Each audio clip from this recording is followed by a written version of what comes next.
What it is? What's up? Got you in the club. Pull up. Okay, man. Hi, South Africa, and hello to all the Vogue channel watchers and Vogue readers and everybody who is here. Hi. I am Mhlongo. Today I'm gonna be showing you guys how I do my foundation routine. I've been on the hunt for a good foundation for a while and I finally found one, and I think it's very nice. It's got a nice finish, still dewy but matte. It does all the right things. So I'm gonna show you how to do it. Okay, cool. First things, because I'm annoying myself, is clipping this hair back. Ready to start. With any makeup routine, I do feel that your makeup will only look as good as your skin does. So my first tip and piece of advice for you is to take good care of your skin generally, because what is underneath will reflect on what you put on top.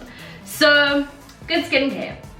That is the first tip to a very good foundation routine and application. Next step is to do my brows. I do feel that your brows are way easier to do if they're waxed or threaded or whatever. Just when you have a natural shape to follow, it's easier to do them.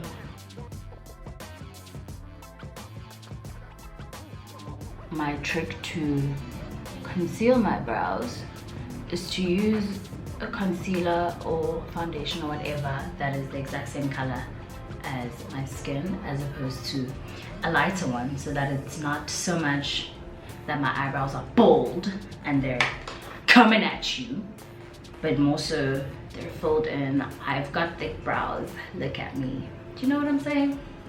So next up, I'm going to, next step is I'm gonna take my concealer. This is the same color as me. It's actually quite a good match to my foundation, and I sort of use them at the same time. This is not so much for highlighting, it's more for concealing. So I put it under my eyes.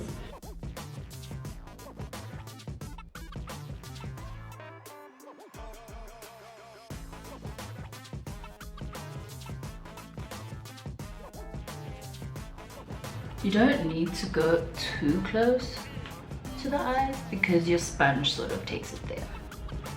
But yeah, where my dark spots are, my pigmentation, gotta hide that.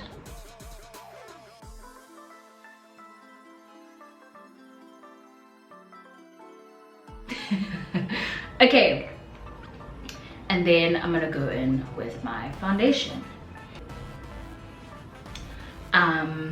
So you know how I said it's the exact same color as this concealer that I put on. So the reason that I put the concealer on is because it's obviously a thicker consistency, and I need that to cover these places before I put the foundation. So the reason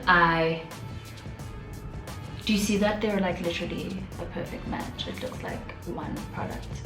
But I obviously need lighter coverage on my cheeks than I do under my eyes and where my skin is pigmented. So that's why I use the concealer there and the foundation here. But it all comes together in the end.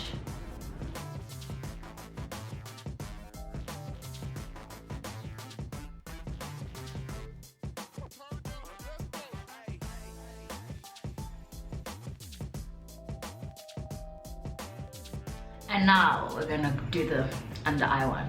Now the reason I use a brush for my foundation application is because I also feel like it contributes to the finish of and how the foundation applies. So it's not as thick as it would be if I was using a sponge or a blender. And I feel like the brush sort of spreads out the product better, and that's what contributes to the skin likeness of it.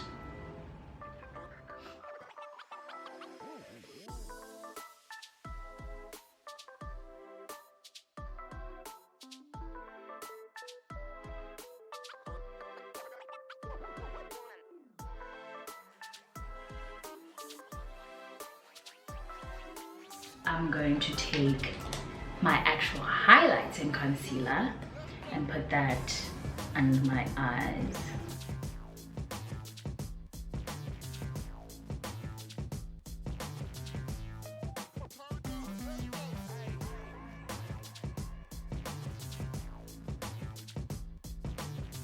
I can never do this straight. I just messed it up. So then I grab a damp beauty sponge and lay my concealer in. And the reason why we use a sponge for this is because it packs and pushes in the product as opposed to thinning it out.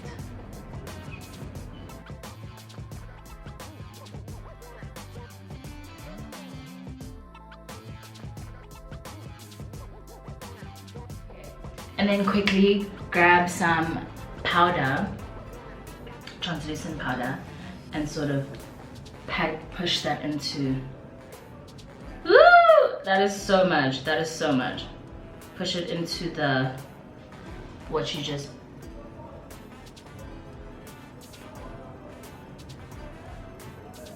That is so much. I hate myself. It'll all come together. Don't worry. This is baking. And the reason I did it so instantly was so that it doesn't crease, because the longer you wait with your concealer,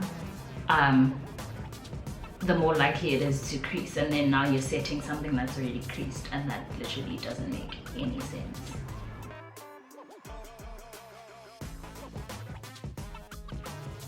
This, my friends, is what we call baking. Oh, and then I like to go a bit here as well, because that's where I crease a lot, because my smile lines and so on and so forth. And now we contour. I don't like a dramatic contour, to be honest. There's just no need for all that. I just follow the shape of my cheeks, and yeah, and I don't even do that much.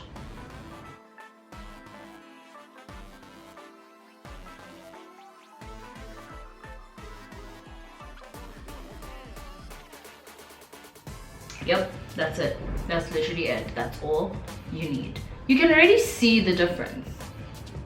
Am I crazy? I feel like I can already see the difference.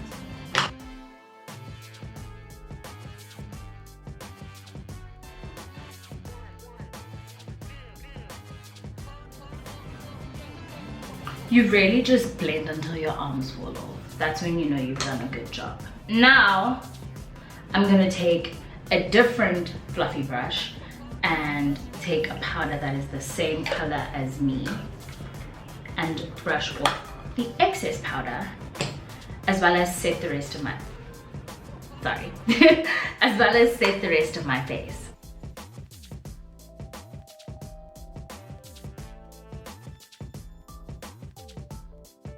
I don't really use my spray to set my makeup as much, which is why I'm not putting it on after the whole process.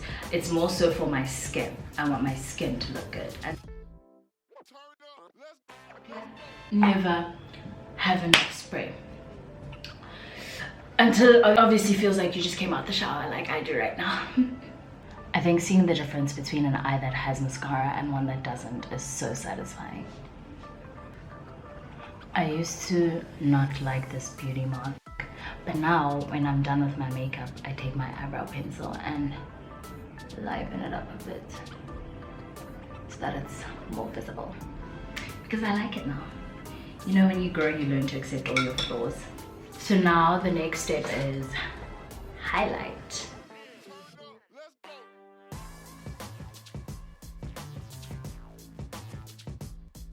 That is so pretty.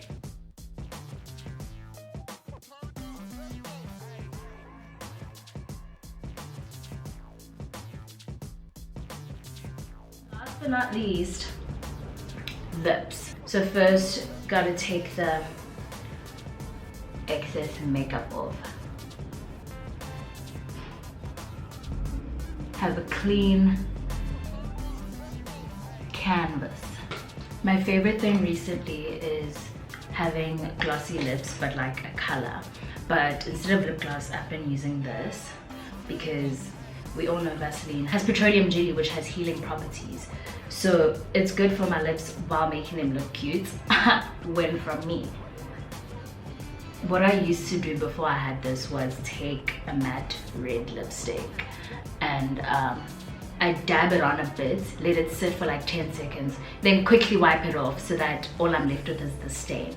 And then I'd put like a lip gloss or Vaseline on top of it, like normal Vaseline. But now they have a pigmented Vaseline lip therapy of their own, so I don't need to go through all of that. I can just, and I've got pink glossy lips, and the pink isn't too loud, it's like a natural pink. That's my favorite part. Ugh, don't you hate makeup hands? Eh.